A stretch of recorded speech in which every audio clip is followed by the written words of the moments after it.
What's good, muchachos? Welcome back. Today we're going to be diving deep into the E46 and telling you everything that still needs to be done to get it running. You would have seen in the previous video that we got the engine and gearbox in and it's all looking like it's getting pretty close, and it is. But at this point, it's like a million little tiny things you just need to tick off the list, right? So we're going to jump in today, talk about them all, talk about our plan of attack, and then kind of how long we're looking at this build still taking. Now, just so you guys are aware, the upcoming videos, obviously some are going to be specific items like the radiator or whatever, but there's going to be a bunch of them that are just going to be major progress on the car all at once, right? So it might be hoses, it might be brackets, it might be whatever, but I'm just going to get in there and get as much done as I can for each video so it's entertaining for you guys, so we get things done and we can just get this thing on the road. So let's jump in and talk about what we still got to do.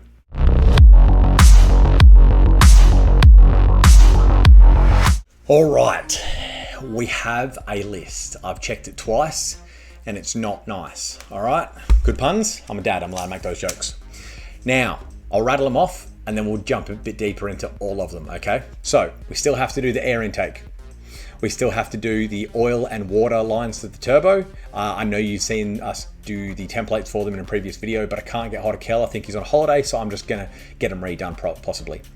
The cross member bracket for the transmission. AC, power steering, fuel, and transmission cooler lines. All of those lines and hoses need to be done. Radiator hoses, heater core hoses, the 5x114.3 hub conversion, which is hand in hand with the brake upgrade, which is hand in hand with the new wheels. We'll talk about it all more in depth in a minute. The radiator and the new filler, the overflow, the swirl pot, right? It's a bit of a story, so we'll go into that. We need to reinstall the front clip. We need to reinstall the intercooler. We need to reinstall the transmission cooler. We have to get an exhaust made. At this point, we need to fill the engine and gearbox with fluids.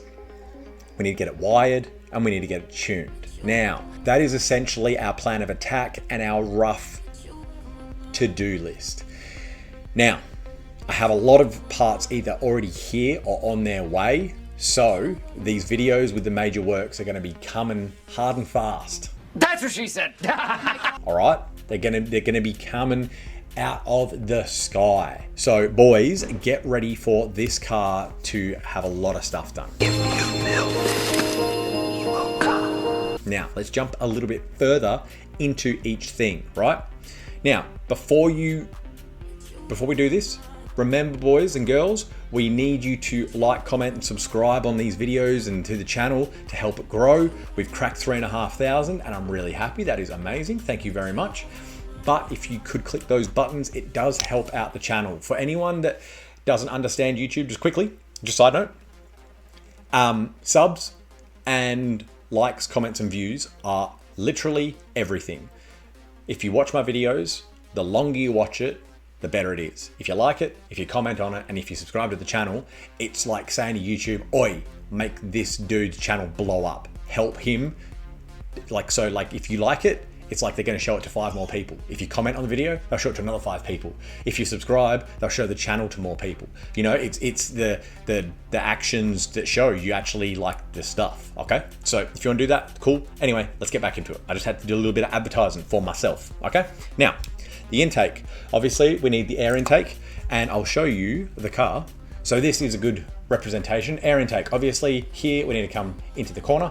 It's going to be a 3-inch 45, and we're also going to have some breathers coming off of this bad boy and this bad boy. They will run down here and they will join into the intake. Now, you are probably wondering why I'm not running a catch can, because it's a JZ. And as far as I've been told, you don't need to run catch cans on JZs, because as soon as you need to run a catch can on a JZ, you need to rebuild your JZ. That's what I've been told by performance shops. I have been running my JZ in the Supra for 10 years and no catch can, and there's no oil in the intake, there's no oil in the filter. There might be a slight film, but it's not dripping oil and stuff. So the engine is good, okay? I know I'm gonna get rinsed for that in the comments, but that's cool, whatever. The intake, obviously, it's going to come from here, out 45. They're going to have two 16mm ports on it. They're going to run back to the breathers. Sweet, easy, not too bad. I will get my welder, who's the same guy that did the rear subframe reinforcement and the engine bracket reinforcement. He'll be doing those, and he'll be doing the exhaust and so on. And side note, he'll be doing the crown exhaust as well. Oil and water lines, like I said, we have previously almost done those. But yeah, I think Kel's on holiday. I can't get hold of him. It's been like 2 months. So I'm just biting the bullet, and I will possibly get the next team to make that. So I'll talk about that in a sec. Obviously, water return, water feed. This is going to the swell pot. The one at the back's going to the swell pot. Oil feed is coming from about here. The one at the back, obviously it was a twin turbo. We're going to block that, and the return is down below. Pretty easy. Now, the AC, power steering, fuel, transmission, cooler lines all need to be made. AC, I can't do any of it. Power steering, I can do all of it but the high pressure line, so that's not too bad. Fuel, I can do, right? I've got the parts, I can get that done. Transmission, cooler lines, I'm on the fence, but if I'm going to get a team to do the AC and the rest of the power steering, I may as well get them to do that, and I'll get them to do the turbo lines as well, right? So at the point that I have done the rest of the list, the front's back on, the intercooler's back on, it's almost ready to be filled up with fluids and so on, I'll take it to them, get them to do the last few things, and then I'll fill it up with fluids and take it to the wires. Radiator hoses. The swell pot, I'm still waiting to get that back. So the swell pot sits, oh, ignore that, that's a previous video, you should go and watch that.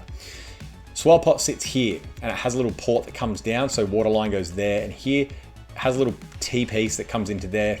It's where you fill it up, right? It's gonna be good. So I need to just finish those off.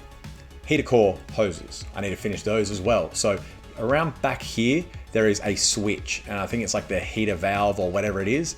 So you've got 2 ports for the car, you've got 2 ports on the engine. You need to go from the one at the back to the one on the left, the one on the right to the valve, and the valve back to the engine. Pretty simple, we can get it done. I can do those at home, I've already got the parts, all good. 114.3 by 5 conversion. So, for me to upgrade my brakes, I have to pull my brakes off, right? So once you've got your brakes off, let me just bring you back to full screen. Once you've got your brakes off, you're halfway through the job of doing a hub conversion, right? And replacing your bearings and all that. So I'll be getting new bearings, new hubs, new brakes, new pads, new calipers, new everything, right? But for me to do my brakes, I'm halfway through the job of the hub conversion. Also, for me to have wheels on my brakes, I have to have the hubs on, because the only wheels that fit over my brakes are my VSKFs. So it's all hand in hand. I have to do the hubs. Well, I have to do the brakes, and to do the brakes, I have to do the hubs, because then I have to do the wheels all at the same time. So interesting, but I'm just waiting to get my hubs back off Kel. The radiator and overflow. Now, the radiator itself has a hole for the factory swell pot. I'm not using a factory swell pot, so there's a hole in the plastic end tank. I don't want a plastic weld. I don't want to just like throw a bolt in it. I don't trust it. So the plan's going to be alley radiator, right? It's got a port at the top, port at the bottom, catch you later, right? That'll fix it. That, and then the overflow, hose clamps, we good, right? Good. Now the front clip, once that's all back on and back together, we can actually put the front of the car back on, which is fantastic. So we'll put the front clip back on, we'll wire the headlights, we'll put the intercooler back on, and we'll put the transmission cooler back on, because obviously you've seen that we've mounted those previously. We have the brackets, we have everything lined up. We've got the intercooler hoses and all that kind of stuff. Pipes, sorry. So we just need to get all that stuff back on the car, right? The exhaust, like I said, the guy that's going to be doing the little bits on the intake, he's going to be doing my exhaust. So I will probably do everything I can, take it to the shop that are going to do the rest of the lines, get the lines finished, because then every line that's going to be done around the turbo, around everything is there, and then we can make an exhaust around everything. Once those hoses are all done, I'll bring it home, probably fluid it up, or even just take it to that guy's workshop, do the fluids there, put it on the hoist, get the exhaust and the intake finalized. Once that's done, it's straight off to get wired, and then after that, it's tuning time. So look, there is a lot, but there's not a lot. You know what I mean? Like, it's not too bad, but we literally have no wires on the engine whatsoever. It's just a bunch of plugs, really. But the team that I've spoken to know exactly what I'm talking about. They've worked on E46s before. They're actually a race wiring team. They normally work on just race cars. So I'm really thankful that they're going to take this job on. So that's great. They will be wiring everything. So they'll be wiring, obviously, the engine to the ECU, but then the CAN bus converter from the E46 to the ECU, also the gearbox to the ECU, because it's an A340E, like electronic. So you've got a shifter, but that's just essentially a button presser saying put me in 1 or 2 or drive or whatever. At the same time, we need an overdrive button wired in, because that's 4th gear. So with the A340s, you select first, you select second, you select drive, and then when you're cruising and you've hit the right parameters in the ECU, you drop into 4th gear, and that's your overdrive. You can press a button and inhibit that, so we do need the button there just in case. Apart from that, they will be wiring from that selector also up to the indicator, so that when you're in park, reverse, neutral, or drive, the indicator shows it, and it's very OEM and it looks very nice.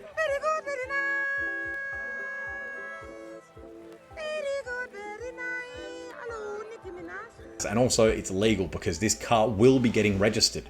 So once it's tuned, once all this stuff is done, the next mission is get it roadworthy and get it over the pits. There are some side missions that I'm going to be doing, which you guys don't really need to worry about, but I'll tell you in this video because you've come along, and thank you very much. Like, comment, subscribe. The coilovers, you guys know that in the past I put max peating rods in because the fronts were collapsed completely and I wanted to slam it. So it was like, what? They're like $400, $300. I don't know what they are. But I went and bought BC Racing coilovers. I'm learning. I'm going to be buying non-camber tops, because to get the car legally over the pits on coilovers, you're not allowed camber tops, but you are allowed coilovers in Victoria. You just can't have camber tops. So I'm going to swap them out, and I don't think I need camber tops anyway. So they can just stay as non-camber tops. The Supra hasn't got camber tops. I've never needed them, so should be good.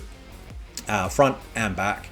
So that's a nice little upgrade as well. So you guys know I'm not going to be running on rubbish coilovers. But that's essentially the list. Like I've said, the kind of the to come videos. Next one's going to be the radiator upgrade. Then I would say we're just going to do like a massive get things done. Get the front on, get the intercooler on, get the tranny cooler on, get some hoses on, all things like that. We just need to get things done. I'm sick of it taking too long. My aim, I don't know if I said it earlier, but my aim is to have this done and driving and tuned by my birthday, 10th of June. So if I can get that done, I'll be a very happy boy.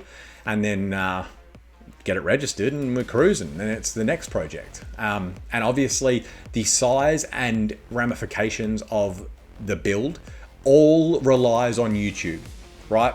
The channel needs to grow for me to keep doing more and more builds. I can't genuinely justify just buying car after car after car if AdSense isn't supporting me a bit, and it doesn't. To be honest with you, it doesn't. It's not very big.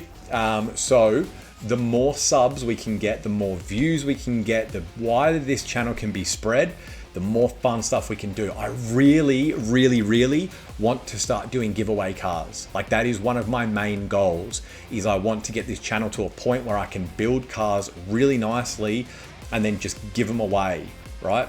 So I need to really lean on that, because we all know things cost money. That's just the boring bit of life, is things cost money. So the bigger we can get this channel to grow, the better.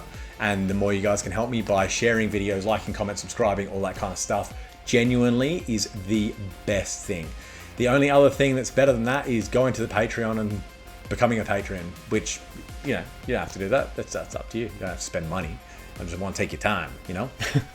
But I just want to be real with you guys, because yeah, like, a lot of people like, one of my subscribers sent me, there's this app that shows you the net worth of YouTubers, and it was saying that I earn like $4,700 a month from YouTube, and I was like, what? I'll be real with you, if I was earning $4,700 a month off of YouTube, we'd have a workshop by now, I would say.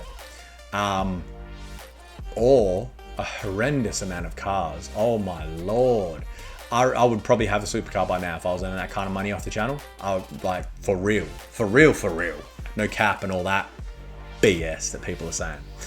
But yeah, just want to be real with you. Yeah. So if you could help me, that would be great. If you don't want to subscribe or like or comment or any of that stuff, you do not have to. Just you here listening to me jibber jabber about my project is enough.